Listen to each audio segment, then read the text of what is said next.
Third chapter छ है हाम्रो मेटेरियल म्यानेजमेन्ट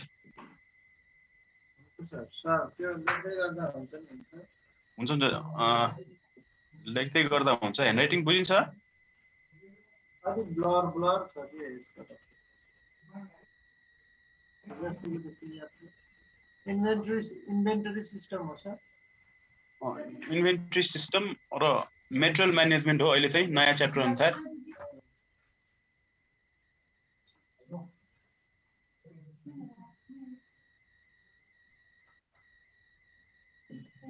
आउनु भएको छैन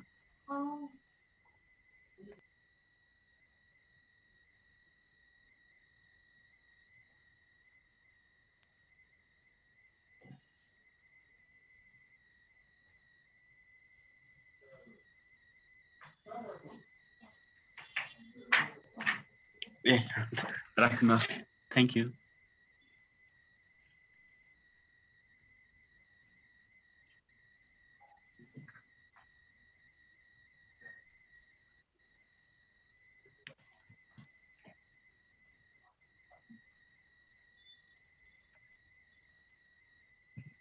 फाइनान्समा पढिसकेको छ इन्भेन्ट्री म्यानेजमेन्ट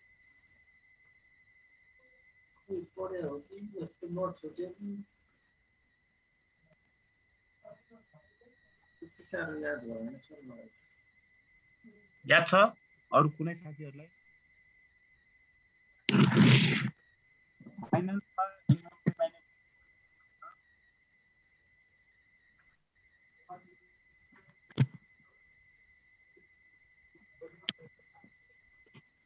छैन कसैलाई याद छैन पढ्न बाँकी हो फाइनान्सको इन्भेन्ट्री म्यानेजमेन्ट र यो एउटै हो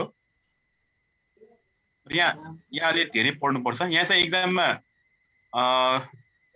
20 मार्क्ससम्म आइरहेछ है 5 मार्क्समा एउटा अनि 7.5 मा दुईटा न्यूमेरिकल अनि अर्को 7.5 मा एउटा थ्योरी गरेर 20 मार्क्ससम्म आइरहेछ है यो लास्ट सेमेस्टरमा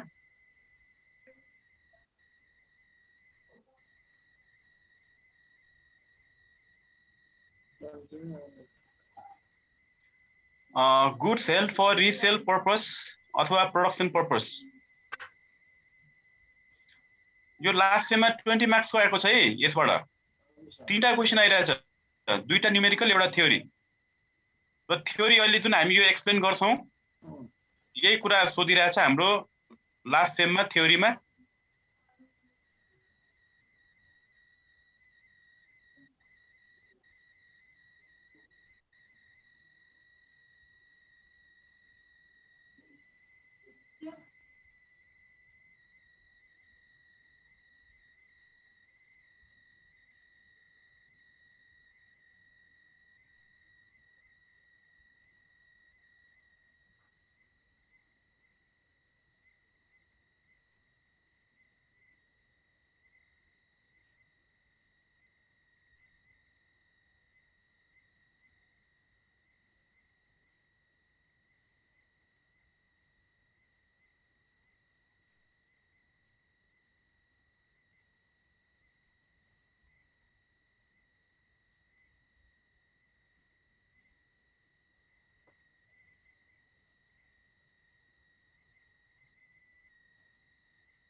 बुझिरहेछ है ह्यान्डराइटिङ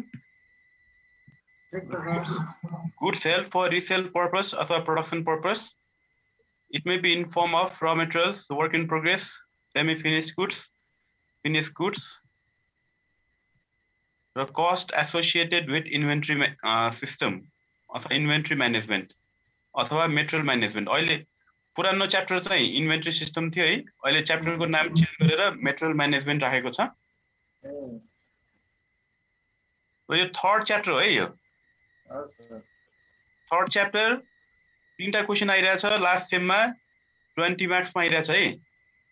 15 मा एउटा 7.5 7.5 एउटा थ्योरी एउटा न्यूमेरिकल र 5 मार्क्सको एउटा न्यूमेरिकल गरेर 20 मा आएको छ लास्ट सेममा।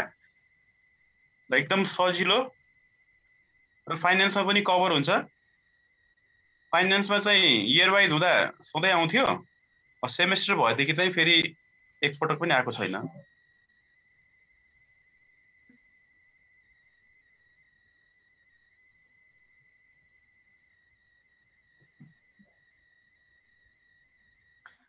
हिजो पनि 3 जना थियो, आज पनि 3 जना होला जस्तो। ल म एक्सप्लेन गरौँ त अब।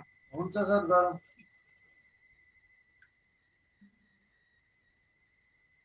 ल म बिस्तारै एक्सप्लेन पनि गर्दै गर्छु अनि बिस्तारै सार्दै पनि गरौँ होला है।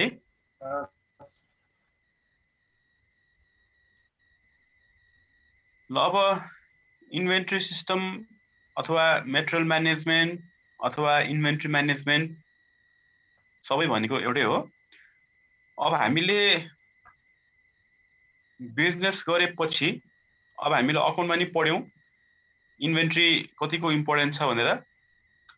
अब नेक्स्ट मन्थमा हामीलाई जति मेटेरियलको आवश्यक पर्छ त्यो अघिल्लो महिना नै हामीले क्लोजिङ स्टकको रूपमा हाल्नुपर्छ र आजको क्लोजिङ स्टक फेरि भोलि अर्को महिनाको लागि ओपनिङ स्टक हुन्छ भन्यौं। त्यसैले इन्भेन्ट्री भनेको स्टक भयो र स्टक एकदमै मोस्ट इम्पोर्टेन्ट आइटम हो। स्टक नराखी पनि हुँदैन। यदि स्टक हामीले राखेनौं, कस्टमरहरु सामान किन्न आउँछ, सामान छैन भनेर फिर्ता पठाउनु पर्यो भने त्यहाँ पनि हामीले लस बेयर गर्नुपर्ने हुन्छ। फेरि अब स्टक राख्नु पर्छ भनेर चाहिने भन्दा धेरै स्टक राख्यो भने फेरि हाम्रो त्यहाँ इन्भेस्टमेन्ट सबै पैसा पसिरहेको हुन्छ र स्टक भनेको नन क्विक एसेट्स हो, तुरन्तै क्याशमा कन्भर्ट हुँदैन। क्याशमा कन्भर्ट हुनको लागि 10-11 महिना लाग्ने किसिमको हुन्छ। त्यसैले हामीले स्टक धेरै पनि राख्नु हुँदैन, नराख्नु पनि भएन, धेरै पनि राख्नु भएन। त्यसैले ब्यालेन्समा राख्नु पर्यो। त्यो कसरी हामीले ब्यालेन्समा राख्ने त्यो नै हामी यसमा पढ्ने गर्छौं। अब हामीले बिजनेस गरेपछि अब ठुलठुलो कम्पनीहरुले पनि इन्भेन्ट्री राख्नुपर्ने हुन्छ। आफ्नो फिनिश गुड्समा र मेटेरियललाई फिनिश गुड्समा कन्भर्ट गर्नको लागि र मेटेरियलको स्टक राख्नुपर्ने हुन्छ। अथवा हामीले सानो पसल अथवा यो बाटोमा राख्ने पसल होस् अथवा सानो हाम्रो पसल लिएको छ, रेन्टमा तिर्ने गरी पसल लिएको छ भने त्यहाँ पनि हामीले स्टकमा सामान राख्नुपर्ने हुन्छ। भनौं हामीले कुनै सामान बेच्ने गर्छौं, आफ्नो पसलमा सो गरिराखेको हुन्छ र हरेक दिन कस्टमर आउँछ, हाम्रो पसलमा सामान किनेर लान्छ र कस्टमरले सामान किनेर लाँदै गरेपछि हाम्रो पसलमा भएको सामान बिस्तारै कम हुँदै जान्छ र कुनै यस्तो दिन आउँछ कस्टमरले सामान किन्दै लगेपछि त्यो सकिने पनि हुन्छ। अब हाम्रो पसलमा सामान सकिसकेको छ तर यसको बदलामा हामीले नयाँ सामानले रिप्लेस गरेनौं भने फेरि पनि कस्टमर आउँछ र सामान किन्न आएपछि अब त हाम्रो पसलमा सामान सकिसकेको हुन्छ। यदि नयाँ सामानले रिप्लेस गरेनौं र फेरि पनि कस्टमर आएर सामान किन्न आउँछ भने अब हामीले त्यो कस्टमरलाई फिर्ता पठाउनु पर्ने हुन्छ। र यसरी कस्टमरलाई फिर्ता पठाएपछि हामीले दुई किसिमको लस बेयर गर्नुपर्ने हुन्छ।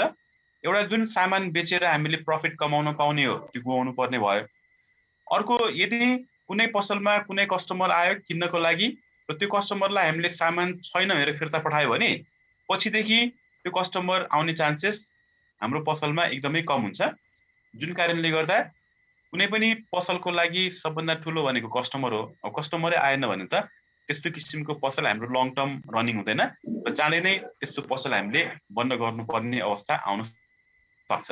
त्यसले यस्तो नहोस् भन्नको लागि हामीले आफ्नो पसलमा जति पनि सामान सो गरिराखेको हुन्छ त्यो बाहेक एक्स्ट्रा आफ्नो स्टोरमा, आफ्नो गोदाममा, आफ्नो वेयर हाउसमा हामीले त्यही सामान एक्स्ट्रा राखेको हुन्छ भने त्यसलाई नै हामी भन्ने गर्छौँ इन्भेन्ट्री अथवा स्टक। अब पसलमा मात्र होइन, ठुल्ठुलो फ्याक्ट्रीमा हेर्ने हो भने त्यहाँ पनि हामीले के गर्छौँ, हरेक दिन थुप्रै र मेटेरियल्सलाई हामीले विभिन्न प्रोसेसिङ गरेर फिनिस गुड्स तयार पार्दै आइरहेको हुन्छ। र यदि हामीसँग र मेटेरियल्सको अभाव भएको अवस्थामा यदि र मेटेरियल्स छैन भन्यो भने हामीले त्यो दिन फिनिस गुड्स तयार पार्न सक्दैनौँ। अब काम चाहिँ हुँदैन, तर आफ्नो लेबरलाई हामीले ज्याला दिइराख्नु पर्ने भएपछि हाम्रो खर्च चाहिँ बढ्ने, जसले गर्दा प्रफिट कम हुने अथवा लस हुन सक्ने चान्सेस देखिन्छ। त्यसैले ठुल्ठुलो फ्याक्ट्रीहरूले पनि हरेक दिन जति मेटेरियल हामी कन्ज्युम गर्ने गर्छौँ त्यो मेटेरियल आफ्नो स्टोरमा, आफ्नो गोदाममा, आफ्नो वेयर हाउसमा एक्स्ट्रा राखिएको हुन्छ भने त्यसलाई नै हामी इन्भेन्ट्री अथवा स्टक भन्ने गर्छौँ। त्यसैले इन्भेन्ट्री अथवा स्टक भनेको गुड्स हेल्ड फर रिसेल। यदि पसलमा हो भने पुनः बिक्री गर्नको लागि, बिक्री गर्ने उद्देश्यले राखिएको हुन्छ, अथवा फ्याक्ट्रीमा हो भने प्रोडक्सन गर्नको लागि हामीले फिनिस गुड्स राख्ने गर्छौँ भने त्यसलाई नै हामी भन्ने गर्छौँ इन्भेन्ट्री। र यो इन्भेन्ट्री विभिन्न फर्ममा हुन्छ। It may be in form of, फ्याक्ट्रीमा हो भने यो र मेटेरियल्सको फर्ममा हुन्छ, र फ्याक्ट्रीमै हो भने यो वर्क इन प्रोग्रेस अथवा सेमी फिनिस गुड्सको फर्ममा हुन्छ, जुन र मेटेरियललाई सर्टेन प्रोसेसिङ गरिसकेको छ तर फाइनल प्रडक्ट तयार भएको छैन भने त्यसलाई हामी वर्क इन प्रोग्रेस अथवा सेमी फिनिस गुड्स अथवा यसलाई हामी अर्ध तयारी वस्तु पनि भन्ने गर्छौँ। र पसलमा हो भने यो फिनिस गुड्सको फर्ममा हुन्छ। त्यसो भए अब हामीले इन्भेन्ट्री अथवा मेटेरियल म्यानेजमेन्टसँग सम्बन्धित के कस्ता किसिमका कस्टहरू बेयर गर्नुपर्ने हुन्छ भन्दा स्पेसली हामीले दुई किसिमको कस्ट बेयर गर्छौँ, जसलाई हामी भन्न सक्छौँ cost associated with inventory system. र इन्भेन्ट्रीसँग सम्बन्धित हामीले दुई किसिमको कस्ट बेयर गर्छौँ, जसमा पहिलो आउँछ अर्डरिङ कस्ट पर अर्डर। र नामैले यसको डिफिनेसन दिइरहेछ, अर्डरिङ कस्ट भन्नाले सामान मगाउँदाखेरि लाग्ने खर्चलाई हामी अर्डरिङ कस्ट भन्छौँ। तर इन्भेन्ट्री म्यानेजमेन्टमा यसको डिफिनेसन यतिमा मात्र सीमित रहँदैन। इन्भेन्ट्री म्यानेजमेन्ट अनुसार अर्डरिङ कस्ट भनेको सामान मगाएको दिनदेखि लिएर त्यो सामान हाम्रो पसल्समा अथवा हाम्रो हातमा नपुगेसम्म त्यस बीच अवधिमा जति पनि खर्च हुने गर्छ त्यसलाई हामी भन्छौँ अर्डरिङ कस्ट। जस्तै अब हामीले यहाँबाट भनौँ न विदेशबाट सामान आइपुग्छ अथवा एउटा स्टेटबाट अर्को स्टेटमा सामान आइपुग्छ भने यहाँबाट हामीले टेलिफोन ट्रङ्कल गरी पठाएको हुन्छ, त्यहाँ पनि हाम्रो अर्डरिङ खर्च, टेलिफोनमा खर्च हुन्छ, त्यो पनि अर्डरिङ कस्ट हुन्छ। अब विदेशबाट यहाँसम्म अथवा अरू सहरबाट यहाँसम्म ल्याउनु पर्यो, फेरि ट्रान्सपोर्टेसनमा खर्च लाग्छ, त्यो ट्रान्सपोर्टेसन कस्टमा लाग्ने खर्च पनि हाम्रो अर्डरिङ कस्ट हुन्छ। त्यसैले अर्डरिङ कस्ट भनेको इन्भेन्ट्री अथवा मेटेरियल म्यानेजमेन्ट अनुसार हामीले सामान मगाइसकेका छौँ तर त्यो सामान हातमा पुगेको छैन भने सामान मगाएदेखि त्यो सामान हातमा नपुगेसम्म त्यो ड्युरेसनमा जति पनि खर्च हुने गर्छ त्यसलाई हामी अर्डरिङ कस्ट भन्ने गर्छौँ। र अर्डरिङ कस्ट पर अर्डर कति पटक हामी एक पटक मगाउँदा हाम्रो अर्डरिङ कस्टमा कति खर्च हामी बिहोर्छौँ त्यसलाई नोटेसनमा ओले डिनोट गर्ने गर्छौँ। र यो अर्डरिङ कस्ट भनेको फिक्स नेचरको हुन्छ। फिक्स नेचर भनेको धेरै क्वान्टिटी मगाए पनि थोरै क्वान्टिटी मगाए पनि एउटै कस्ट हामी बेयर गर्ने गर्छौँ भने त्यसलाई हामी फिक्स नेचरको भन्छौँ। जस्तै भनौँ अब हामीले अब बाहिरको सहरबाट एक ट्रक सामान मगाउनु पर्यो, एकपटक कल गर्नु पर्यो, 100 रुपियाँ खर्च हुन्छ। अथवा हामीले 5 ट्रक मगाउनु पर्यो, एकपटकै कल गर्ने हो 100 रुपियाँ खर्च हुन्छ। अथवा 10 ट्रक मगाउनु पर्यो, एकपटक कल गर्ने हो 100 रुपियाँ खर्च हुन्छ। त्यसैले धेरै क्वान्टिटी मगाए पनि थोरै क्वान्टिटी मगाए पनि एउटै कस्ट बेयर गर्ने गर्छौँ भने त्यसलाई हामी फिक्स नेचरको भन्ने गर्छौँ। र यो अर्डरिङ कस्ट भनेको based on number of orders, हामीले कति पटक सामान मगाउँछौँ त्यसलाई आधार बनाएर अर्डरिङ कस्ट निकाल्ने गरिन्छ। र यहाँ हामीले निकाल्नु पर्ने भनेको टोटल एनुअल अर्डरिङ कस्ट हो। त्यसो भए अर्डरिङ कस्टमा हामीले वर्षमा कति खर्च बिहोर्छौँ त त्यसलाई हामी सर्ट फर्ममा टिओसी टोटल अर्डरिङ कस्ट भन्ने गर्छौँ। र एक्चुअली यो कुनै फर्मुला होइन, सिम्पल युनिटरी मेथडलाई हामी फर्मुला फर्ममा देखाउँछौँ। र टोटल अर्डरिङ कस्ट एनुअलमा निकाल्नको लागि ओ भनेको माथिको अर्डरिङ कस्ट पर अर्डर हो, एक पटक मगाउँदा हामीले बिहोर्नु पर्ने खर्च। र नम्बर अफ अर्डर्स भनेको कति पटक हामी सामान मगाउँछौँ त्यसले मल्टिप्लाई गरेपछि हाम्रो अर्डरिङ कस्ट आउँछ। यसलाई बुझ्नको लागि एउटा सानो इक्जाम्पलबाट क्लियर गरौँ। मानौँ हामी हाम्रो पसलमा कुनै सामान एक वर्षमा बेच्ने गर्छौँ 10,000 युनिट्स। याद गर्नु है, इक्जाम्पल 10,000 युनिट्स हामी वर्षमा कुनै सामान बेच्ने गर्छौँ एक पटक मगाउँदाखेरि ओ अर्डरिङ कस्टमा 100 रुपैयाँ खर्च हुन्छ र हामीले त्यो वर्षमा चाहिने 10,000 युनिट्स मानौ 5,000 गरेर मगाए रे। अब वर्षमा 10,000 चाहिन्छ, 5,000 गरी मगायो भने कति पटक मगाउनु पर्ला भन्नु त?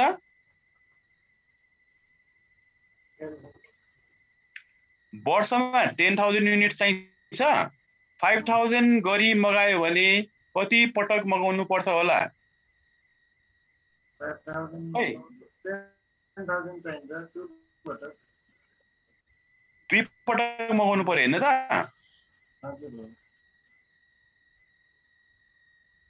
अब एक पटक मगाउँदा 100 रुपैयाँ खर्च हुन्छ भने अर्डरिङ कस्ट एक पटकको 100, 2 पटक मगाउने भने कति खर्च हुने भयो त?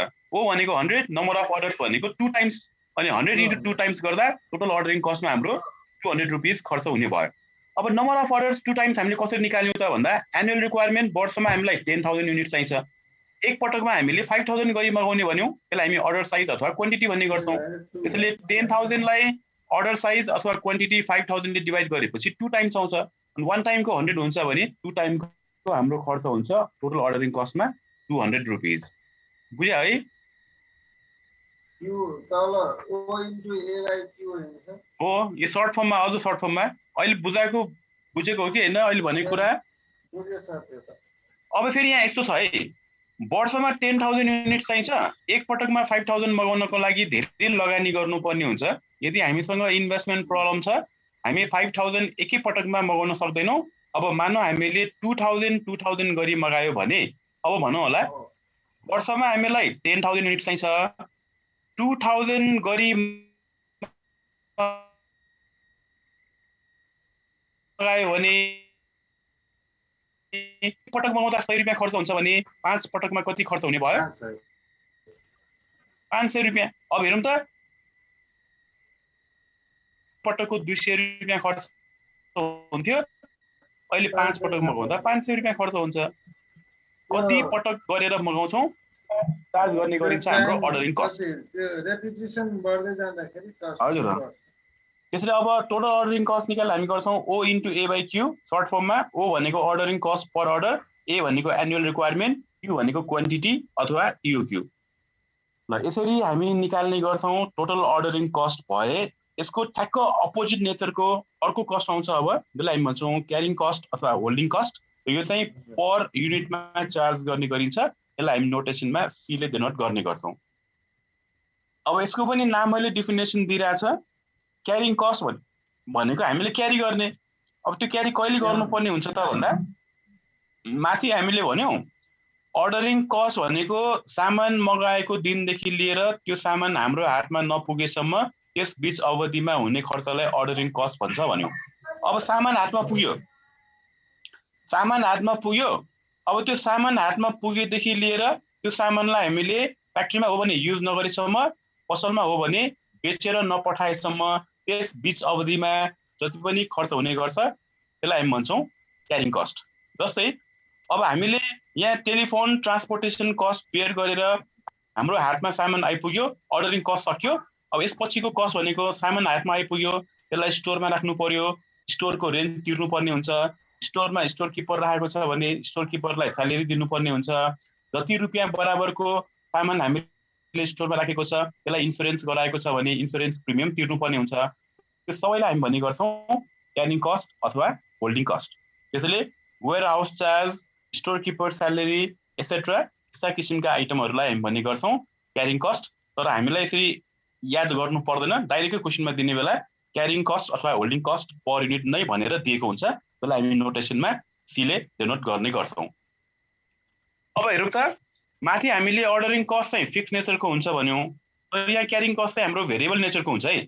र भेरिएबल नेचर भन्नाले धेरै क्वान्टिटी मगायो भने धेरै खर्च हुन्छ, कम क्वान्टिटी मगायो भने कम खर्च हुन्छ। यसको किसिमको कस्टलाई हामी भन्छौं भेरिएबल कस्ट र भेरिएबल नेचर भएको कस्ट।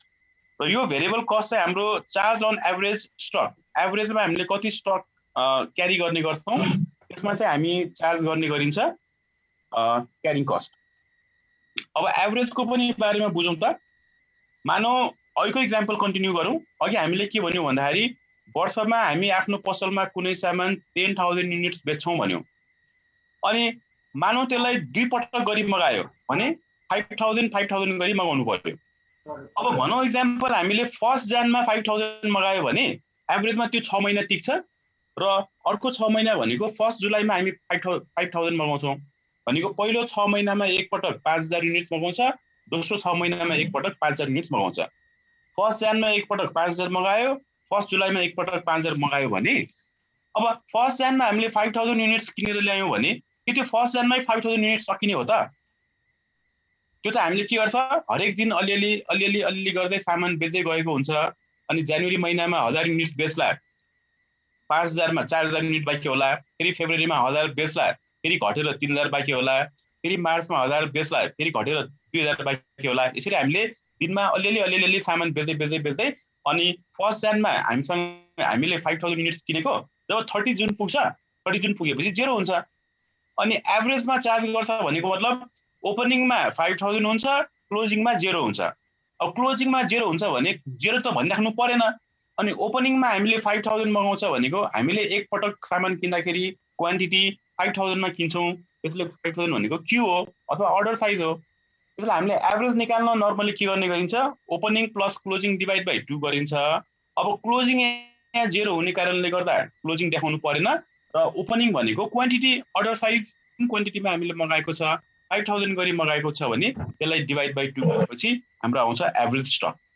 अब हामीले एक पटकमा 5,000 मगायो भने त्यसलाई डिभाइड बाइ 2 गर्यो भने हाम्रो एभरेज आउँछ 2,500। अब मानौ क्यारिङ कस्टमा 1 युनिट क्यारी गर्ने बेला हामीले 2 रुपैयाँ कस्ट बेयर गर्ने गर्छौं भने क्यारी गर है फेरि 1 युनिट एभरेजमा क्यारी गर्ने बेला ₹2 क्यारिङ कस्टमा खर्च हुन्छ भने भर्खर भनेको एक्जाम्पलमा 5,000 युनिट्स गरी मगायो भने एभरेजमा 2500 क्यारी गर्नुपर्ने हुन्छ। एभरेजमा 1 युनिट क्यारी गर्ने बेला ₹2 खर्च हुन्थ्यो भने अब एभरेजमा 2500 युनिट क्यारी गर्दा अर्डरिङ कस्ट क्यारिङ कस्टमा कति खर्च हुने देखियो त भनौं त 1 युनिट क्यारी गर्दा ₹2 खर्च हुन्छ भने एभरेजमा हामीले 5,000 गरी मगायो भने एभरेजमा हामीले 2500 युनिट्स क्यारी गर्नुपर्ने हुन्छ। अब 1 युनिट क्यारी गर्दा ₹2 हुन्छ भने 2500 को कति कस्ट हामी बेयर गर्छौं 5,000। 1 युनिट को ₹2 हुन्छ भने 2500 को 5,000 रुपैयाँ हामी खर्च बेयर गर्छौं है।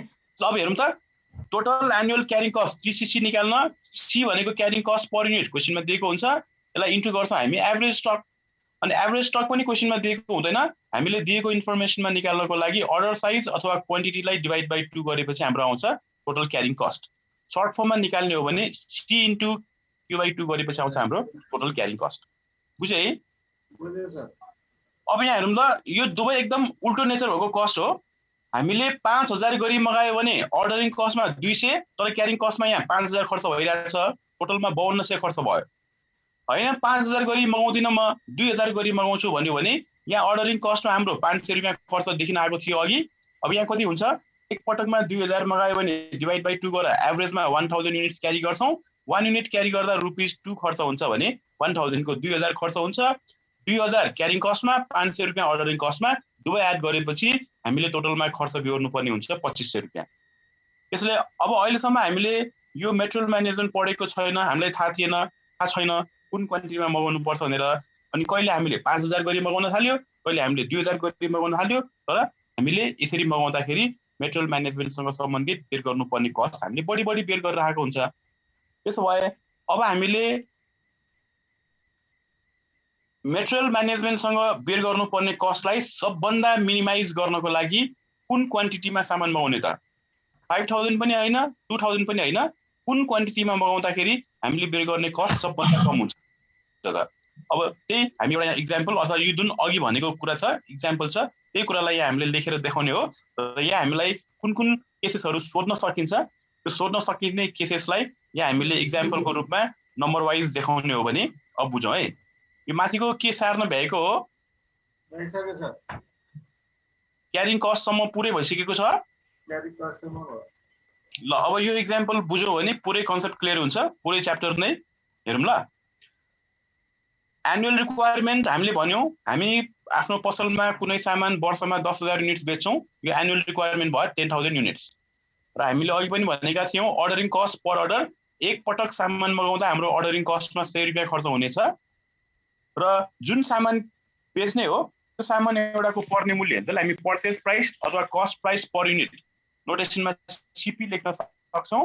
मानौ जुन सामान हामीले बेच्ने हो त्यो सामान हामीले 1 युनिट किन्दा 20 रुपियाँ तिरेर किन्नुपर्छ भनेको। अब यो हामीलाई किन दियो त भन्दाखेरि नर्मली क्यारिङ कस्ट भनेको सधैँ पर्सेन्टेज अफ कस्ट प्राइसको दिइरा हुन्छ। त्यसैले क्यारिङ कस्ट पर युनिट जसलाई हामी सी ले डिनोट गर्ने गर्छौँ, यो 10% अफ कस्ट प्राइस दिएको छ भने 10% भनेको 10/100 अफ भनेको इन्टु कस्ट प्राइस भनेको 20, अनि 20 को 10% निकाल्दा हाम्रो क्यारिङ कस्टमा 2 रुपियाँ खर्च हुने देखियो। अनि लिड टाइम अथवा डेलिभरी टाइम, आज हामीले सामान मगायौँ त्यो सामान हाम्रो सप्लायरले हाम्रो पसलसम्म 9 दिन पछि सामान ल्याइ पुर्याउँछ भने त्यो सामान ल्याइ पुर्याउने समयलाई हामी भन्छौँ लिड टाइम अथवा डेलिभरी टाइम। यो दिएको छ 9 डेज। र यसरी बिजनेस गरेपछि स्टकमा सामान राखेपछि टाइममा विभिन्न किसिमका प्रब्लमहरू भइरहेको हुन्छ। अब बाटो बन्द होला, नेपाल बन्द भइरहेको होला, विभिन्न समस्याको कारणले गर्दाखेरि अब सामान आएन भने अब पसलमा सामान सकिसकेका हुन्छ, सामान आइपुगेन भने त हामीले जुन बेचेर नाफा कमाउन पाउने हो त्यो गुमाउनु पर्ने हुन्छ। त्यसले कहिलेकाहीँ यस्तो अब 2 दिनको बाटो बन्द हुँदैछ है भन्ने कुरा थाहा पाउने बित्तिकै त्यो 2 दिनको लागि कन्ज्युम गर्नको लागि जुन चाहिने सामान हो हामी एक्स्ट्रा सामान मगाउने गर्छौँ भने त्यसलाई हामी सेफ्टी स्टक भन्ने गर्छौँ। र मानौ यो 200 युनिट्स दिएको छ भने अब यो हामीलाई क्वेसनमा दिएको हुन्छ है इन्फर्मेसन।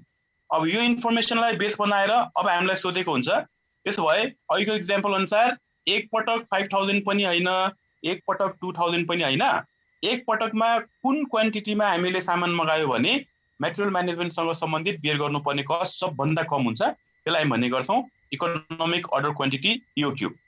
र यो EOQ निकाल्ने फर्मुला हुन्छ 2AO/C को होल रुट हामी गरेपछि आउँछ। अब हाम्रो इक्जाम्पल अनुसार 2 त फर्मुलाको भइहाल्यो, A भनेको एनुअल रिक्वायरमेन्ट 10,000 छ, O भनेको अर्डरिङ कस्ट 100 रुपैयाँ छ, C भनेको क्यारिङ कस्ट 2 छ। अनि यसलाई हामीले क्याल्कुलेट गरिसकेपछि हाम्रो एन्सर आउँछ 1000 युनिट्स। अब अघि हेरौँ त, अघि थाहा थिएन मेटेरियल म्यानेजमेन्ट पढेको थिएन, कहिले 5000 गरी मगायो, कहिले 2000 गरी मगायो। 5000 गरी मगाउँदा 5200 रुपैयाँ खर्च भइरहेछ, 2000 गरी मगाउँदा 2500 खर्च भइरहेछ। तर हामीले एक्चुअली मगाउनु पर्ने त 5000 पनि हैन, 2000 पनि हैन, 1000 गरेर मगाएको भए हामीले मेटेरियल म्यानेजमेन्टसँग सम्बन्धित बेयर गर्नुपर्ने कस्ट सबभन्दा कम लाग्छ भन्ने कुरा यसले बुझाउँछ। ल अब EOQ निकाल्न भन्छ हामी यो 2AO/C को रुट गरेर एन्सर निकाल्छौँ। त्यसपछि अब 2 नम्बरमा आउँछ त्यसो भए वर्षमा कति पटक मगाउनु पर्यो त? एनुअल रिक्वायरमेन्ट A भर्खर हामीले निकालेको EOQ 1000। अब वर्षमा 10,000 युनिट्स चाहिन्छ, हामीलाई EOQ एन्सर आइरहेछ 1000 भने एक पटकमा 1,000 गरी सामान मगाउँछौँ, वर्षमा 10,000 युनिट चाहिन्छ भने कति पटक मगाउनु पर्यो त? यसरी A/EOQ गरेपछि 10,000 वर्षमा चाहिनेलाई एक पटकमा 1000 गरी मगायो भने डिभाइड गरेपछि हाम्रो एन्सर कति आउँछ भन्दा 10 टाइम्स आउँछ। वर्षमा हामीले 10 पटक गरी मगाउनु पर्यो, एक पटकमा 1000 मगाउँछ भने 10 पटकमा 10,000 मगाउँछ। यसरी हाम्रो पुरा हुन्छ annual requirement. Number of orders निकाल्यो भने हाम्रो फर्मुला हुन्छ A/क्वान्टिटी। अनि एभरेज स्टक निकाल, त्यसमा हामीले एभरेजमा कति स्टक क्यारी गर्नुपर्ने हुन्छ भन्यो भने EOQ लाई डिभाइड बाइ 2 गरेपछि एभरेज स्टक आउँछ। यदि क्वेसनमा सेफ्टी स्टक दिएको त्यो पनि हामीले एड गर्नुपर्ने हुन्छ। त EOQ 1000 डिभाइड बाइ 2 गरेपछि 500 युनिट्स हामीले एभरेजमा क्यारी गर्नुपर्ने हुन्छ। तर हाम्रो इक्जाम्पलमा सेफ्टी स्टक 200 दिएको छ भने 500 + 200 गर्दा हामीले 700 युनिट चाहिँ एभरेजमा क्यारी गर्नुपर्ने छ भन्ने यसले बुझाउँछ। यसलाई भन्छौँ एभरेज स्टक। क्लियर छ है? बुझ्दैछ? बुझिरहेछ?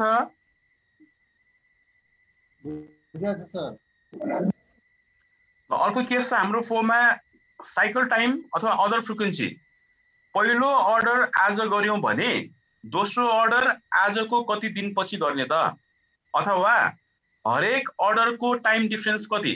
फर्स्ट अर्डर आज गर्यो भने सेकेन्ड अर्डर आजको कति दिनपछि गर्ने? सेकेन्ड अर्डर र थर्ड अर्डरको टाइम डिफरेन्स कति? थर्ड अर्डर र फोर्थ अर्डरको टाइम डिफरेन्स कति? त्यसलाई हामी भन्ने गर्छौँ अदर फ्रिक्वेन्सी अथवा साइकल टाइम। अनि यो निकाल्न हामी गर्छौँ डेज अथवा weeks in year by number of orders. Lead time हेर्ने, लिड टाइम डेजमा दिएको छ भने डेज इन इयर हाल्ने, लिड टाइम हेर्ने कहिलेकाहीँ विकमा दिएको हुन्छ विकमा दियो भने विक्स इन इयर हाल्ने। अब मानौ डेज इन इयर 360 डेज छ भन्ने हामीले एज्युम गर्ने हो र नम्बर अफ अर्डर्स हामीले यहाँ माथि 10 टाइम्स निकालेको छ। वर्षमा 360 डेज हुन्छ, वर्षमा 10 पटक गरी मगाउँछौँ भने अब फर्स्ट अर्डर आज गर्यो भने सेकेन्ड अर्डर आजको कति दिनपछि गर्छौँ त भन्दा 36 डेज पछि गर्छौँ। फेरि सेकेन्ड अर्डर र थर्ड अर्डरको टाइम डिफरेन्स कति भनेपछि फेरि 36 डेज हुन्छ। अनि हरेक 36 डेजको ग्यापिङ पिरियडमा 10 पटक मगायो भने 36 × 10 गरेर 360 1 इयर पनि पुरा हुन्छ। एक पटकमा 1000 मगाउँछ, 10 पटक गरी मगाउँछ, वर्षमा चाहिने 10,000 पनि पुरा हुन्छ। यो कम्बिनेसनमा मिल्नको लागि हामीले हरेक अर्डरको टाइम डिफरेन्स कति हुनुपर्छ भन्यो भने हाम्रो आउँछ 36 डेज। त्यसो भए यो दुई तरिकाबाट निकाल्न मिल्छ है। यसरी days in year by number of orders गरे नि भयो, अथवा EOQ by A into days in year गर्दा पनि भइहाल्छ। अथवा यही फर्मुलालाई यो मोडिफाई गरेको होला। नम्बर अफ अर्डर्स हामीले यहाँ माथि निकालेको छ A बाइ EOQ। यहाँ दुईटा अपन आउँछ, दुईटा अपन आएपछि मुनिको अपन माथि गएपछि A बाइ EOQ उल्टिएर EOQ बाइ A हुन्छ। अनि डेज इन इयर हाम्रो एज इट इज। अनि EOQ भने 1000, annual requirement 10,000, days in year 360। फेरि क्याल्कुलेसन गरौँ, हाम्रो एन्सर आउँछ 36 डेज। जसरी निकाल्दा पनि हुन्छ। त्यसो भए अब हामीले इन्भेन्ट्रीसँग सम्बन्धित बेर गर्नुपर्ने टोटल कस्ट निकाल भन्यो भने त्यसलाई हामी टोटल कस्ट अथवा टोटल भेरिएबल कस्ट अथवा टोटल इन्भेन्ट्री कस्ट भनेर भन्छौँ, अथवा टोटल मिनिमम कस्ट भनेर भन्छौँ। र यो निकाल्न हामी गर्छौँ total ordering cost plus total carrying cost. र अर्डरिङ कस्ट निकाल्ने अघि हामीले फर्मुला पढ्यौँ O into A by EOQ। अनि क्यारिङ कस्ट निकाल्ने फर्मुला अघि पढ्यौँ C इन्टु EOQ बाइ 2। अब EOQ भनेको 1000 EOQ हाम्रो एन्सर आइरहेको थियो। 1000 राखेर गरे पनि यही एन्सर आउँछ EOQ मा। तर अरू क्वान्टिटी राखेर पनि हामी यो खर्च निकाल्न सक्छौँ, तर त्यो चाहिँ हाम्रो सबभन्दा मिनिमम हुँदैन। र योभन्दा पनि सजिलो फर्मुला टोटल कस्ट तर ओन्ली फर EOQ। EOQ को लागि मात्र मिल्ने फर्मुला 2AOC को root 2AO divide by C गर्यो भने EOQ क्वान्टिटीमा आउँछ। 2AOC डिभाइड बाइ C नगरिकन इन्टु C गर्यो भने इन्टु C गरेर रुट गर्यो भने हाम्रो एन्सर रुपिसमा आउँछ। अब यहाँ हेरौँ त, पहिला यो मेथड हेरौँ। हाम्रो इक्जाम्पल अनुसार अर्डरिङ कस्ट भनेको एक पटकमा हामी 100 रुपियाँ अर्डरिङ कस्ट बेर गर्छौँ। वर्षमा 10,000 चाहिन्छ भने एक पटकमा 1000 गरी मगाउँदाखेरि 10,000 बाइ 1000 गरेर 10 टाइम्स गरी मगाउनु पर्यो। 1 टाइमको 100 हुन्छ भने 10 टाइमको 1000 रुपिस खर्च हुन्छ अर्डरिङ कस्टमा। फेरि क्यारिङ कस्टमा हेरौँ। EOQ 1 टाइममा 1000 मगायो भने एभरेजमा चार्ज गर्ने कारणले गर्दा डिभाइड बाइ 2 गर्दा एभरेजमा हामी 500 युनिट क्यारी गर्छौँ। र 1 युनिट क्यारी गर्ने बेला 2 रुपियाँ खर्च हुन्छ भने 500 क्यारी गर्ने बेला 1000 रुपियाँ खर्च हुन्छ। अब याद गरौँ है, EOQ भनेको यस्तो किसिमको क्वान्टिटी हो जुन क्वान्टिटी राखेर अर्डरिङ कस्ट निकाल्ने बेला आउने कस्ट र क्यारिङ कस्ट निकाल्ने बेला आउने कस्ट यो बराबर हुन्छ। अनि जब यो दुईटा अर्डरिङ कस्ट र क्यारिङ हुन्छ त्यसको टोटल कस्ट नै सबभन्दा मिनिमम हुन्छ भन्ने कुरा यसले बुझाउँछ। अब अघि हामीले गरेको इक्जाम्पल बुझौँ त। एक पटक हामीले 5,000 गरी मगाएका छौँ, कति खर्च हुन्छ हेरौँ। एक पटक हामीले 2,000 गरी मगाएका छौँ, कति खर्च हुन्छ हेरौँ त। वर्ष एक पटकमा 5,000 मगायो भने 10,000 बाइ 5,000 गरेर 2 टाइम्स मगाउने रहेछ वर्षमा। 1 टाइमको 100 हुन्छ भने 2 टाइमको जम्मा 200 रुपियाँ खर्च हुन्छ। अब कहाँ 1000 रुपियाँ कहाँ 200, 5 गुणाले खर्च कम भइरहेछ। अब यो खर्च कम भएको हेरेर भएन। अब यता हेरौँ फेरि, एक पटकमा 5,000 गरी मगायो भने डिभाइड बाइ 2 गर्दा एभरेजमा 2500 युनिट क्यारी गर्नुपर्ने हुन्छ। 1 युनिट क्यारी गर्ने बेला 2 रुपियाँ खर्च हुन्छ भने 2500 को त यहाँ 5,000 खर्च हुन्छ। हेरौँ त, यो फेरि 5 गुणाले धेरै भयो। अनि यो 5,000 प्लस 200 जोडा यहाँ 5200 खर्च हुन्छ। होइन, एक पटकमा हामी 5,000 होइन 2,000 गरी मगाएर हेरौँ त। एक पटकमा 2,000 गरी मगायो भने 10,000 बाइ 2,000 गरेपछि 5 टाइम्स हामी मगाउँछौँ। एक पटकको 100 भयो, 5 टाइम्सको यो 500 रुपियाँ खर्च हुने भयो। अनि एक पटकमा हामीले 2,000 गरी मगायो भने डिभाइड बाइ 2 गर्दा एभरेजमा 1000 युनिट क्यारी गर्छौँ। हुन्छ भने 1 युनिट क्यारी गर्दा 2 रुपियाँ खर्च हुन्छ भने 1000, यहाँ 2,000 खर्च हुन्छ। यहाँ 500, यहाँ 2,000, हेरौँ त 2500, योभन्दा पनि खर्च धेरै हुन्छ। त्यसै EOQ भनेको पनि क्वान्टिटी हो, तर एउटै मात्र क्वान्टिटी हुन्छ जुन क्वान्टिटी राखेर अर्डरिङ कस्ट क्यारिङ कस्ट निकाल्दा इक्वल हुन्छ र यसको टोटल कस्ट नै सबभन्दा मिनिमम हुन्छ। तर यो 1000 लाई छोडेर बाँकी रहेको सबै क्वान्टिटीलाई हामी EOQ भन्न मिल्दैन, जस्ट हामी क्वान्टिटी भन्छौँ। जुन अघि हामीले 5,000 मगाइ हेऱ्यौँ, 2,000 मगाइ हेऱ्यौँ, अथवा जुनसुकै हेरौँ 100 मगाएर हेरौँ, जुनसुकै क्वान्टिटी मगाए पनि त्यसलाई हामी EOQ भन्न मिल्दैन। EOQ भनेको एउटै मात्र क्वान्टिटी हुन्छ जुन क्वान्टिटी राखेर अर्डरिङ कस्ट निकाल्न आउने खर्च र क्यारिङ कस्ट निकाल्न आउने कस्ट इक्वल हुन्छ। अब यो चाहिँ हाम्रो युनिभर्सल फर्मुला हो। EOQ राखेर टोटल कस्ट निकाल्ने बेला पनि यही फर्मुला युज गर्छौं, अरु क्वान्टिटी राखेर टोटल कस्ट निकाल्ने बेला पनि यही फर्मुला युज गर्छौं। तर यो भन्दा सजिलो फर्मुला यो पनि हामी युज गर्न सक्छौं। यो चाहिँ मात्र EOQ को लागि मिल्छ, अरु क्वान्टिटीको लागि मिल्दैन। टोटल कस्ट फर EOQ मा कति खर्च बियर गर्छौं भनेर सोध्यो भने 2AOC को रुट गर हाम्रो आन्सर 2000 आउँछ, जुन मेथड गर्दा पनि हुन्छ। तर EOQ 1000 छ, हामीले अब 5000 गरी मगाउँदा कति खर्च हुन्छ भन्यो भने यो फर्मुला एप्लाई गर्न मिल्दैन। यो EOQ को कस्ट मात्र हो। यदि हामीले 5000 को निकाल्नु भन्यो भने यही फर्मुला लाउनु पर्ने हुन्छ। अनि यहाँ चाहिँ EOQ लेख्नु भएन, Q मात्र हामी लेख्छौं। अनि यहाँ 5000 यहाँ 5000 राखेर हामी टोटल कस्ट निकाल्न सक्छौं, जुन अघि आएको थियो हाम्रो 5200 रुपैयाँ। त्यसरी निकाल्न सकिन्छ। अनि यो चाहिँ हाम्रो सिम्पल कस्ट मात्र भयो। कहिलेकाहीँ हामीले यसरी total cost including total purchase price समेत जोडेर टोटल कस्ट निकाल्न भन्यो भने total ordering cost plus total carrying cost भनेको त हामीले यसरी निकाल्न सकिहाल्यो। यो भनेको EOQ को कस्ट हो, 2AOC को रुट गरेपछि आउँछ। अनि टोटल पर्चेज प्राइस भनेको हामीले माथि लिएको इक्जाम्पल अनुसार जुन सामान किन्ने गर्छौं एउटाको कस्ट प्राइस 20 रुपैयाँ भनेका थियौं। वर्षमा हामीलाई त्यो सामान 10000 युनिट चाहिन्छ, त्यसले एनुअल रिक्वायरमेन्ट। कस्ट प्राइस एउटाको 20 रुपीस पर्ने, एनुअलमा 10000 युनिट्स लगाउँछौं भने वर्षमा हामीले 2 लाख रुपैयाँ त्यो टोटल पर्चेज प्राइस पे गर्नु पर्यो। र EOQ सँग सम्बन्धित बेयर गर्नुपर्ने खर्च 2000 छ भने 2 लाख प्लस 2000 जोडा 2,02,000 इन्क्लुडिङ पर्चेज प्राइस हामीले टोटलमा चाहिँ यति कस्ट पे गर्नुपर्ने छ भन्ने कुरा यसले बुझाउँछ। क्लियर छ? बुझेको हो? खै त कसैले आन्सर दिएन? यो बुझेको छ कि छैन? ठीक छ सर, ठीक छ। ल अब लास्ट के छ, रिअर्डर लेभल ROL अथवा रिअर्डर पोइन्ट ROP। अब हामीले माथि थाहा भयो एक पटकमा मगाउने बेला 1000 गरी मगाउनु पर्छ भन्ने कुरा हामीलाई थाहा भयो। अब हामी सधैँ सामान मगाउने बेला 1000 गरी सामान मगाउँछौं। अनि 1000 गरी मगाएको सामान हरेक दिन कुनै दिन 10 युनिट बिक्री होला, कुनै दिन 100 युनिट बिक्री होला। त्यसरी हरेक दिन बेच्दै गएपछि त्यो सामान त कम हुँदै आउँछ। अनि त्यो सामान अब एक पटकमा 1000 युनिट्स मगाउँछौं, 1000 युनिट सकिएर मगायो भने त त्यहाँ माथि हामीलाई लिड टाइम 9 डेज दिइरहेछ। अब लिड टाइम 9 डेज दिएको मतलब के त, आज सामान मगायो भने सप्लायरले 9 दिन पछि मात्र पसलमा हाम्रो सामान ल्याइ पुर्याउँछ भनेको। अब सामान सकिसकेपछि मगायो भने त त्यहाँ उसले सामान ल्याउन नै 9 दिन लगाउँछ भने त अब 9 दिनसम्म सामान नबेचिकन बस्न त भएन। त्यसैले अब रिअर्डर लेभलले के बुझाउँछ भन्दाखेरि हामीले एक पटकमा 1000 गरी सामान किन्छौं, अनि त्यो बेच्दै गएपछि 1000 घटेर 900, 800, 700, 600, 500 कम हुँदै आउँछ। अब यो कम हुँदै कुन क्वान्टिटीमा बाँकी भयो भने हामीले अर्को अर्डर गरिहाल्नुपर्छ, ताकि त्यो सप्लायरले जुन सामान ल्याउनको लागि 9 दिन टाइम लगाउँछ त्यो 9 दिन पनि बित्छ। अनि 9 दिन समय लगाउने दिनसम्म पनि बेच्नको लागि हामीसँग हुन्छ। अनि जब 9 दिन पनि कम्प्लिट हुन्छ हामीसँग भएको सामान पनि सकिन्छ। यो कम्बिनेसन मिल्नको लागि हामीले कति क्वान्टिटी बाँकी भयो भने सामान मगाउनु पर्छ भन्यो भने टाइममा ROL अथवा ROP। यो निकाल हामी गर्छौं daily consumption into lead time plus safety stock. अनि डेली कन्जम्सन भनेको कसरी आउँछ, एनुअल रिक्वायरमेन्टलाई डिभाइड बाइ 360 गर्यो भने एक दिनको आउँछ, इन्टु लिड टाइम भनेको 9 दिन त उसले सामान ल्याउने टाइम लगाउँछ। त्यसले 10000 डिभाइड बाइ 360 गरेर एक दिनको कन्जम्सन आउँछ। 9 दिन समय लगाउँछ भनेकोले इन्टु 9 गरेपछि 250। एक पटक 10 इन्टु 10 गर्ने हो। 10 जति लिड टाइम दिएको छ त्यसले मल्टिप्लाई गर्ने।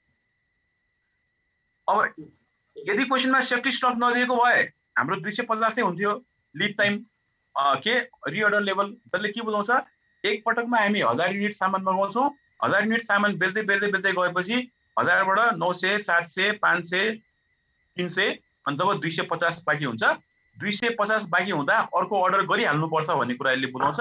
किनभने 9 दिनसम्म त सामान बेच्नको लागि चाहियो। अनि फेरि यदि सेफ्टी स्टक पनि दिएको छ भने सेफ्टी स्टक पनि हामीले जोड्नु पर्ने हुन्छ ROL निकाल्न। 250 प्लस 200 जोड्दा 450 युनिट सामान बाँकी भयो भने अर्को अर्डर गरिहाल्नुपर्छ भन्ने कुरा यसले बुझाउँछ भने त्यसलाई भन्छौँ रिअर्डर लेभल। क्लियर छ? ल यति नै एउटा केसेस हो। अब अर्को केस पनि, अब नयाँ केस पनि छ, यो चाहिँ पुरानो केस भयो, नयाँ केस पनि हामी एकछिनमा हेर्छौँ। अब एकपटक डिस्काउन्ट भएको केस एकचोटि हेरौँ है। अब मैले सोलुसन नै राखेको छु है, त्यसबाट म बुझाइदिन्छु। ल यो एकछिनमा हेरौँला।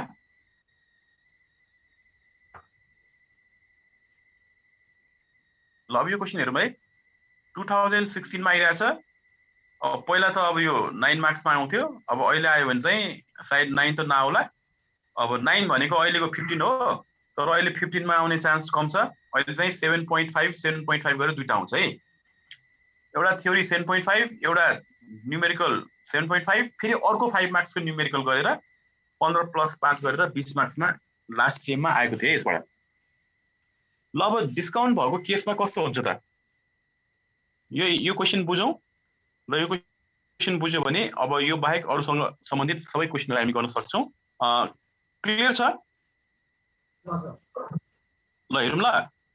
The purchasing department has various price offers lot for various order quantity as shown below. The cost per unit of the product is ₹5 भनेको त्यही कस्ट प्राइस CP दिएको छ। जुन सामान किन्छौँ त्यो एउटाको पर्ने मूल्य ₹5 and ordering cost per order is ₹49. ओ दिएको छ 49, while carrying cost per unit is 20% of the price. हामीले अघि पनि भनेका थियौँ क्यारिङ कस्ट सधैँ कस्ट प्राइसको पर्सेन्टेजमा दिएको हुन्छ। यहाँ कस्ट प्राइस ₹5 छ भने ₹5 को 20% क्यारिङ कस्टमा ₹1 खर्च हुन्छ भनेको। अन्त annual requirement of the company is 5000 units. Annual requirement A 5000 units दिएको छ भने obtain the most economic lot size भनेको यो निकाल भनेको छ। अब यहाँ फरक के छ त भन्दाखेरि हामीले कुन क्वान्टिटीमा सामान मगाउँछौँ त्यसको चाहिँ यहाँ प्राइस रेन्जमा दिइरहेछ। 0 देखि यो 999 है, यो 999 हो। 0 देखि 999 सम्म क्वान्टिटी मगायो भने हामीले एउटाको ₹5 तिर्नुपर्छ भनेको। अब 999 भन्दा माथि एक पटकमा 1000 अथवा 2499 सम्म क्वान्टिटीमा सामान मगायो भने अब हाम्रो प्राइस घटेर 4.75 हुन्छ भने मतलब 25 पैसा डिस्काउन्ट पाउँछ भनेको। 0 देखि 999 सम्म मगाउँदा एउटाको हामीले ₹5 तिर्नुपर्ने हुन्छ। तर अब 999 भन्दा बढी 1000 देखि 2499 सम्म हामीले सामान मगायो भने ₹4.75 प्राइस पे गर्नुपर्छ भनेको 25 पैसा हाम्रो यहाँ डिस्काउन्ट पाउँछ भनेको। अनि फेरि 2500 वा त्यो भन्दा माथि हामीले सामान मगायो भने चाहिँ फेरि हाम्रो ₹5 मा कति ₹4.5 प्राइस पर्छ भनेको 50 पैसा डिस्काउन्ट भयो भनेको। कहिले डिस्काउन्ट कटाएर दिन्छ, कहिले डिस्काउन्ट दिन्छ, घटाएर चाहिँ हामीले नेट प्राइस निकाल्नु पर्ने हुन्छ। क्वेसन बुझेको छ? ल अब यसरी प्राइस विभिन्न भएपछि त्यहाँ हाम्रो क्यारिङ कस्ट त के भन्छ उसले, प्राइसको 20% भनेको छ भने ₹5 यो रेन्जमा मगायो भने हाम्रो क्यारिङ कस्ट 5 को 20% ₹1 हाल्नु पर्यो। यो रेन्जमा मगायो भने हाम्रो क्यारिङ कस्ट 4.75 को 20% हाल्नु पर्यो। यो रेन्जमा मगाउने हो भने हाम्रो कस्ट प्राइस 4.5 को 20% गरी क्यारिङ कस्ट हामीले बेर गर्नुपर्ने हुन्छ। त्यसैले यहाँ तीनवटा क्याटेगोरीको लागि निकाल्नु पर्ने हुन्छ। एक पटक फर्स्ट क्याटेगोरीको लागि ईओक्यू निकाल्ने, एक पटक सेकेन्ड क्याटेगोरीको लागि ईओक्यू निकाल्ने, एक पटक थर्ड क्याटेगोरीको लागि ईओक्यू निकाल्ने। अनि यहाँ धेरैवटा अप्सन भएको कारणले गर्दा ईओक्यू मात्र निकालेर पुगेन। अब हामीले त्यो ईओक्यू राखेर इन्क्लुडिङ पर्चेज प्राइस समेतको टोटल कस्ट निकाल्ने। अनि ईओक्यू भनेको त यस्तो किसिमको क्वान्टिटी हो जुन क्वान्टिटी मगाउँदा टोटल कस्ट सबभन्दा मिनिमम बेयर गर्छौँ भनेको छ नि त। त्यसैले अब हामीले यहाँ के त तीनवटा रेन्ज दिएको कारणले गर्दा 3 पटक ईओक्यू निकाल्नु पर्ने हुन्छ र साथसाथै 3 पटक टोटल कस्ट पनि निकाल्नु पर्ने हुन्छ। र टोटल कस्ट जुन रेन्जमा जुन क्वान्टिटीमा सबभन्दा कम आउँछ त्यो नै हाम्रो एक्चुअल ईओक्यू हुन्छ। त्यसैले एक पटक हामीले यो फर्स्ट क्याटेगोरीको लागि ईओक्यू निकाल्ने, त्यसलाई ईओक्यू 1 भन्न सक्छौँ। सेकेन्ड क्याटेगोरीको लागि ईओक्यू निकाल्ने, त्यसलाई ईओक्यू 2 भन्न सक्छौँ। थर्ड क्याटेगोरीको लागि ईओक्यू निकाल्छौँ, त्यसलाई हामी ईओक्यू 3 भन्न सक्छौँ। र कुनमा ईओक्यू मात्र निकालेर पुगेन, टोटल कस्ट पनि हामी निकाल्छौँ। टोटल कस्ट निकाल्दा सबभन्दा कम जुनमा आइरहेको हुन्छ त्यो नै हाम्रो करेस्पोन्डिङ ईओक्यू हुन्छ। त्यसो अब हेरौँ ल। क्वेसनको गिभन पढ्दा एनुअल रिक्वायरमेन्ट ए 5000 units, ordering cost per order 49 दिइरहेछ, प्रोडक्ट कस्ट प्राइस दिएको छ ₹5 अनि क्यारिङ कस्ट चाहिँ कस्ट प्राइसको 20% भनिरहेछ। अब यदि हामीले 0 देखि 99 अथवा यो 999 मगाउने हो भने हाम्रो कस्ट प्राइस 5 रुपैयाँ हुन्छ। यही दिइराछ उले 0 देखि 999 सम्म मगाउँदा 5 रुपैयाँ हुन्छ भनेछ। अनि कस्ट प्राइस 5 रुपैयाँ भएपछि क्यारिङ कस्ट कति हुने भयो? 5 रुपैयाँ को 20% 1 रुपैयाँ हुन्छ। अब यो गर्नु पर्यो UQ1 2AO/C 2A भनेको एनुअल रिक्वायरमेन्ट 5000, O भनेको अर्डरिङ कस्ट 49, C भनेको क्यारिङ कस्ट यहाँ 1 आइराछ। र यो क्याल्कुलेट गर्दा हाम्रो आन्सर आउँछ 700 युनिट्स। अब क्वान्टिटी मात्र निकालेर पुगेन, किनभने यहाँ तीनवटा रेन्ज दिएको कारणले गर्दाखेरि तीनैवटाको हामीले टोटल कस्ट निकाल्नु पर्ने हुन्छ र जुन रेन्जको टोटल कस्ट सबभन्दा कम हुन्छ त्यसको करेस्पोन्डिङ क्वान्टिटी नै हाम्रो हुन्छ EOQ। त्यसो अब हामीले फर्स्ट रेन्जको निकाल्यो। फर्स्ट रेन्जमा हाम्रो EOQ 700 आइराछ। यो मात्र निकालेर पुगेन, फेरि हामीले टोटल कस्ट पनि निकाल्नु पर्यो। अनि टोटल कस्ट अघि हामीले भन्यौ total purchase price plus cost of EOQ। अनि टोटल पर्चेज प्राइस कसरी आउँछ भनेको कस्ट प्राइस एउटाको 5 रुपैयाँ, एनुअल रिक्वायरमेन्ट वर्षमा हामी उसँग 5000 युनिट किन्छौँ भनेको 25000 रुपैयाँको सामान किन्छौँ र सामान मगाउँदाखेरि हाम्रो खर्च यहाँ हुन आउँछ यो EOQ को कस्ट। अनि दुवै कस्ट जोडेपछि हाम्रो खर्च देखिन आउँछ यहाँ 25700 रुपैयाँ टोटल भेरिएबल कस्ट अथवा कस्ट मात्र भन्दा हुन्छ। टोटल कस्ट देखिन आउँछ 25700। यो हाम्रो फर्स्ट रेन्जको EOQ र फर्स्ट रेन्जको टोटल कस्ट। जसरी फर्स्ट रेन्जको EOQ र टोटल कस्ट निकाले जस्तै सेकेन्ड रेन्जको पनि निकाल्ने, थर्ड रेन्जको पनि निकाल्ने, अनि टोटल कस्ट हेर्ने, जसको कस्ट सबभन्दा कम हुन्छ त्यो नै हाम्रो के हुन्छ त EOQ हुन्छ। अब यहाँ हेरौँ ल। अब अर्को सेकेन्ड रेन्जमा हाम्रो अर्डर साइज छ 1000 देखि 2499 सम्म मगाउँदा हाम्रो प्रोडक्ट कस्टमा 4.75 पर्छ भनिरहेछ। अनि कस्ट प्राइस 4.75 हुने बित्तिकै हाम्रो क्यारिङ कस्ट पनि के हुन्छ? अब 4.75 को 20% गर्दा 95 पैसा पर्न आउँछ। मैले खर्र बुझाएँ के बुझ्योला? कुनै कन्फ्युज होला कि सार्दै गर्नु पर्ला? ठीक छ सर, ठीक छ, यही ठीक छ। अब फाइल पठाइदिनु हुन्छ सारौँला नि। ल हुन्छ, ल बुझौँ है। ल अब सेकेन्ड रेन्जमा हाम्रो कस्ट प्राइस 4.75 हुने कारणले गर्दाखेरि क्यारिङ कस्ट 95 पैसा मात्र पर्न आउँछ। अर्डरिङ कस्ट सेमै हो। फेरि EOQ2 निकाल्नु पर्यो, त्यही फर्मुला 2AO/C। तर फरक के हुन्छ? क्यारिङ कस्ट अघि 1 रुपैयाँ थियो भने अहिले यहाँ 95 पैसा हुन्छ। र यहाँबाट हाम्रो EOQ2 आउँछ 718 र यसको पनि टोटल कस्ट हामीले निकाल्नु पर्यो। टोटल कस्ट त्यही cost price into A 4.75 into 5000 अनि 2AO/C गर्दा हाम्रो टोटल कस्ट आउँछ यहाँ 24432। अघिकोमा आइरहेको थियो 25700, यहाँ आइरहेछ 24400। खर्च कम त छ, तर पनि अब लास्ट रेन्जको पनि निकाल्न बाँकी छ। अब हामी लास्ट रेन्ज अर्डर साइज 2500 देखि एबभको निकाल्ने हो भने कस्ट प्राइस यो रेन्जमा 4.5 हुन्छ। क्यारिङ कस्ट 4.5 को 20% भनेको 90 पैसा हुन्छ। अर्डरिङ कस्ट 49 रुपैयाँ नै हो। EOQ3 निकाल्नु पर्यो, 2AO/C गरेर निकाल्दा हाम्रो आन्सर आउँछ 738 र यसको टोटल कस्ट आउँछ त्यही फर्मुला युज गरेर कस्ट प्राइस एउटाको 4.5 पर्न आउँछ, एनुअल रिक्वायरमेन्ट 5000 अनि 2AO/C राखेर टोटल कस्ट निकाल्दा यहाँ 23000 आइरहेछ। भनेपछि हेरौँ त, थर्ड रेन्जको टोटल कस्ट 23000, सेकेन्ड रेन्जको टोटल कस्ट 24000, फर्स्ट रेन्जको टोटल कस्ट कति हाम्रो 25700 थियो। भनेपछि कुनको कस्ट सबभन्दा कम भयो त? थर्ड रेन्जको कस्ट सबभन्दा कम भयो। त्यो कारणले गर्दा के भन्नु पर्यो त? देयरफोर अप्टिमम क्वान्टिटी अथवा EOQ भनेको हाम्रो हुन्छ 2500। बुझ्यो है? हाम्रो रेन्ज चाहिँ यो थियो 2500 एन्ड एबभ थियो। 2500 एन्ड एबभमा यो मिनिमम वाला क्वान्टिटी नै हाम्रो EOQ हुन्छ। त्यसैले हाम्रो EOQ हुन्छ 2500 युनिट्स। बुझेको छ? बुझेको छ के सार्नु पर्ला त? यो मैले खर्र बुझाएँ।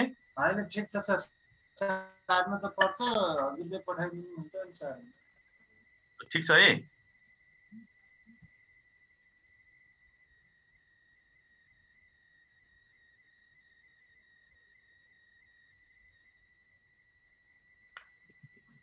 त्यसपछि अब यो भनि भयो 2016 मा आएको। अब अर्को एउटा क्वेशन हेरौँ 2015 को। 2015 क्वेशन नम्बर 6। यो अलिकति युनिक क्वेशन छ। 2015 क्वेशन नम्बर 6 हेरौँ है पहिला।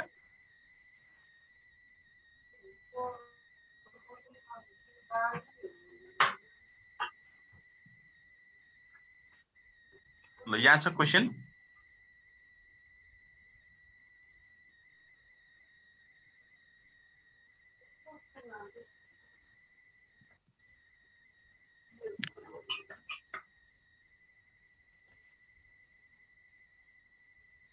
एकछिन क्वेशन हेर्दै गरौँ है। ऊ ल्यापटपको चार्ज सेकेन्ड लागेछ, म फेरि चार्ज गर्छु, हेर्दै गरौँ होला। हुन्छ सर।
क्वेशन हेरेको हो 2015 को। हेरेको सर। ल यस्तो भनेको छ, अलिकति युनिक क्वेशन छ यो चाहिँ, हेरौँ है। ल average daily demand for a product is 40 units दिएको छ। दिनको 40 युनिट्स अरे डिमान्ड हुन्छ। The review period is 10 days, 10 दिन लाग्छ अरे सामान ल्याउन। And lead time is 25 days. अनि रिभ्यू गर्न र लिड टाइमको लागि 25 भनेर टोटल 35 लाग्छ भनिरहेछ। अनि management has set a policy of satisfying 96% of demand from item is in stock, र 96% चाहिँ हामीलाई डिमान्डको आवश्यक पर्नेछ भनिरहेछ। अनि at the beginning of the review period there are 200 units in inventory. स्टकमा 200 युनिट छ भनेको छ, सेफ्टी स्टक जस्तै भयो। अन्त daily demand standard deviation is 7 units, र दिनमा हामीले 40 युनिट्सको आवश्यक पर्छ भन्यो। अब कहिले 7 युनिट्स बढी, कहिले 7 युनिट्स कमको पनि आवश्यक पर्न सक्छ भनेको भेरिएसन दिइरहेछ। अनि how many units should be order भनेको छ, कति युनिट चाहिँ हामीले मगाउनु पर्छ भनेर सोधिरहेछ। अनि 96% भनेको चाहिँ हामीले अकाउन्टमा जेटको भ्यालु निकाल्दै जस्तै यहाँ पनि यो कन्फिडेन्स लेभल दिइरहेछ। ल क्वेसन चाहिँ यो भयो। अब यो क्वेसनलाई बेस बनाएर यसको सोल्युसन हामीले हेर्ने हो भने यस्तो छ। ल एभरेज डेली डिमान्ड जसलाई डी बार नाम दियो 40 युनिट्स दिइरहेछ। रिभ्यू पिरियड अथवा रिभ्यू टाइम दिइरहेछ 10 डेज, अनि लिड टाइम दिएको छ 25 डेज। अनि स्ट्यान्डर्ड डेभिएसन दिएको छ 7, इनिसियल इन्भेन्ट्री दिएको छ 200, जसलाई हामीले आई भनेर नाम दियौँ। ल अब यस्तो किसिमले इन्फर्मेसन दिएको छ भने अब हामीलाई सोधिरहेछ कतिसम्मको भेरिएसन आउन सक्छ त टोटलमा स्ट्यान्डर्ड डेभिएसन। स्ट्यान्डर्ड डेभिएसन 7 भनेर कसरी थाहा पायो र हामीले? क्वेसनमा दिइरहेछ, दिएको छ। हस् सर ल फर्स्टमा अब खास हामीलाई सोधेको चाहिँ कति क्वान्टिटी मगाउनु पर्छ भनेर सोधिरहेछ। क्वान्टिटी टु बी अर्डर यो क्यू हामीलाई सोधेको हो। अनि यो क्यू निकाल्नको लागि चाहिँ डी बार भनेको दिनमा एभरेजमा कति युनिट्स बेच्छौँ उसले 40 भनिरहेछ। अनि रिभ्यू टाइम र लिड टाइम 35 दिन लगाउँछ भनेकोले दिनमा 40 युनिटको दरले 35 दिनसम्म सामान बेच्नको लागि इन्टु 35 गरेपछि जुन 35 दिन समय लगाउँछ दिनको 40 युनिटको दरले 35 दिनको मल्टिप्लाई गरेपछि हाम्रो कति क्वान्टिटी चाहिन्छ त्यो आउँछ। अनि प्लस त्यसमा चाहिँ जेटमा आउन सक्ने variation value of jet into sigma T plus L गरेपछि त्यहाँ जुन उसले 96% चाहिँ हाम्रो धेरै थोरै मगाउनु पर्ने हुनसक्छ अथवा 96% हाम्रो करेक्ट छ भन्ने एजुम्सन गर्ने हो। र सुरुमा हामीसँग 200 युनिट्स भएको कारणले गर्दा कति सामान मगाउनु पर्छ सोधिरहेछ भने हामीले अब यो फर्मुला लगाउनु पर्ने हुन्छ। अनि यसको लागि हामीलाई यहाँ सिग्मा टी प्लस एल चाहियो, त्यही हामीले यहाँ फर्स्ट वर्किङ नोटको रूपमा निकालेको सिग्मा टी प्लस एल। र सिग्मा टी प्लस एल निकाल्दा हामी गर्छौँ टी प्लस एल इन्टु भेरिएन्सको रुट। टी भनेको review time 10 days, lead time 25 दिइरहेछ, स्ट्यान्डर्ड डेभिएसन क्वेसनमा 7 दिइरहेछ, 7 को स्क्वायर गरेर यो 35 ले मल्टिप्लाई गरेर रुट गर्दा हाम्रो आन्सर आउँछ 41.41। यसको मतलब यो हाम्रो कम्बाइन स्ट्यान्डर्ड डेभिएसन जस्तै हो, यो चाहिँ हाम्रो आइरहेछ 41.41। अनि value of Z at 96% level of सिग्निफिकेन्समा चाहिँ क्वेसनले नै दिएको छ 1.75 हुन्छ भनिरहेछ। त्यसले जेटको भ्यालु हामी राख्यौँ 1.75। अब दिनमा 40 युनिट्स बेच्नुपर्ने हुन्छ एभरेजमा। 35 दिनपछि सामान ल्याइपुर्याउँछ भनेपछि 35 दिन इन्टु 40 गरेपछि 35 दिनसम्म बेच्नको लागि चाहिने सामान आउँछ। र 96% कन्फिडेन्स लेभल भनेकोले यतिसम्मको फरक पर्न आउँछ भनिरहेछ। र सुरुमा हामीसँग इनिसियल इन्भेन्ट्री 200 छ भने त्यो पनि हामीले माइनस गर्दा अब एक पटकमा कति क्वान्टिटी मगाउनु पर्छ त्यो हामी निकाल्छौँ यसरी।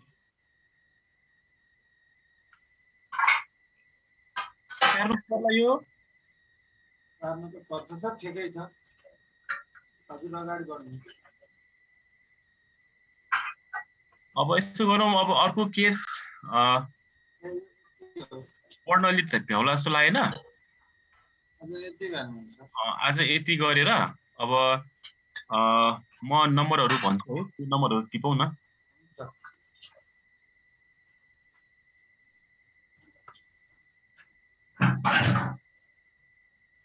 धेरै क्वेसन हुन्छ।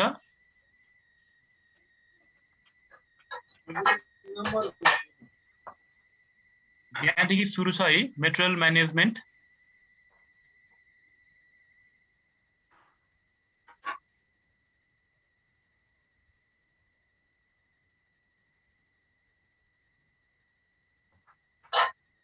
यही भयो, नम्बर टिप है। 2016 को क्वेसन नम्बर 5 नम्बर टिप्दै जाउँ है।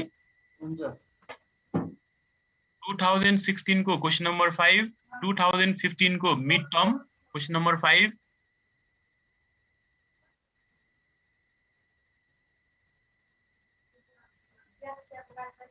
2020 को मार्च। उयो हेरौँ त, 20 मा यहाँ पनि एउटा क्वेसन छ, माथि दुईटा क्वेसन छ, 20 मार्क्समा आइरहेछ। यो पनि अहिले भर्खर बुझा जस्तै किसिमको क्वेसन भयो। 20 को मार्च क्वेसन नम्बर 11 पनि टिप है। मार्चमा 3टा क्वेसन छ, यो 11 मा आइरहेको हो, 5 मार्क्समा आइरहेको क्वेसन हो, यो पनि गर्ने।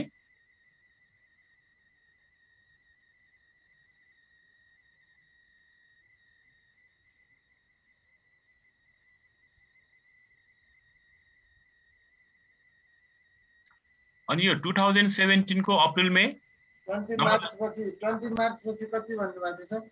2017 को अप्रिल मे अनि 2015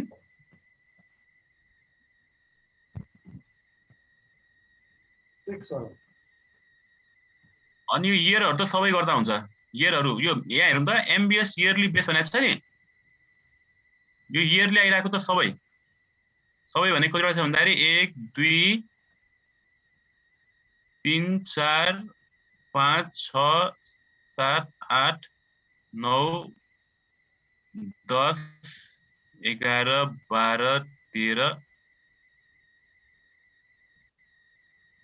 13 क्वेसन छ। इयरमा 13वटा क्वेसन छ। अघि सेमेस्टर वाला मैले नम्बर ती पाएँ, कतिवटा भयो त्यो?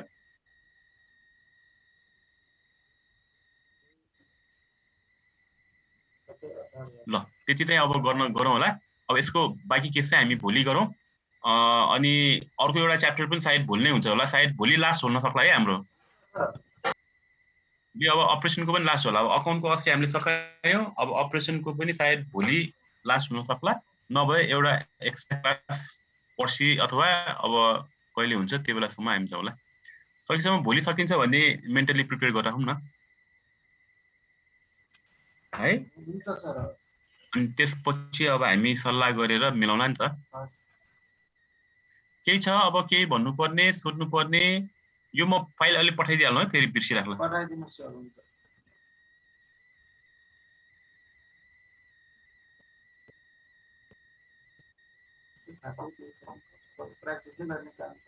अब इक्जाम त अब धेरै टाइम बाँकी छ है। अब हामीसँग टाइम छँदैछ। अब इक्जाम नसरेको भए त प्र्याक्टिस गर्ने टाइम हुँदैन थियो। अब इक्जाम सरियो, हामीले कोर्स पनि भ्याइहाल्यौँ। अब जहाँसम्म लाग्छ अब मजाले प्र्याक्टिस गर्न भ्याउला।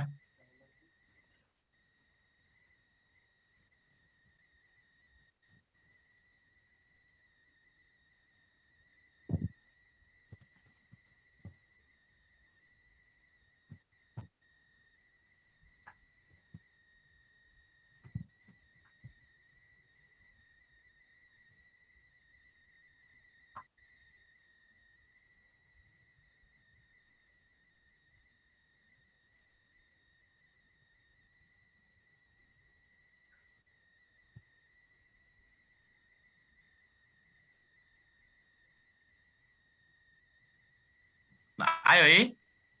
हुन्छ सर।